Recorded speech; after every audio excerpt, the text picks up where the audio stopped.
या क्षणाची मोठी बातमी समोर येते आहे। शरद पवार यांच्या हेलिकॉप्टरमध्ये बिघाड झालाय। हेलिकॉप्टरमध्ये तांत्रिक बिघाड झालेला आहे। पुढील प्रवासासाठी शरद पवार हे रस्ते मार्गे आता रवाना झालेले आहेत। शरद पवार यांच्या हेलिकॉप्टरमध्ये बिघाड झाला असल्याची या क्षणाची अपडेट आपण बघतोय।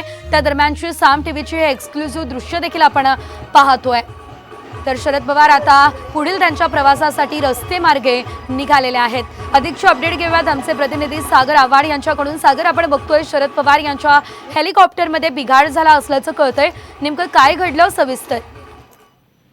नक्कीच शरद पवार यांची सभा ही बोरवेल्ले या परिसरामध्ये होती आणि तांत्रिक बिघाड झाल्यामुळे हेलिकॉप्टर त्या ठिकाणाहून उडू शकलं नाही। मात्र त्या ठिकाणी असणाऱ्या सुप्रिया सुळेंच्या गाडीतून शरद पवार हे सभेच्या ठिकाणी रवाना झाले आणि त्यानंतर त्यांनी पुढची सभा घेतलेली आहे आणि रस्ते मार्गे ते आता पुढच्या कार्यक्रमासाठी रवाना झालेले आहेत। निश्चितच धन्यवाद सागर दिलेल्या या सर्व अपडेट्ससाठी।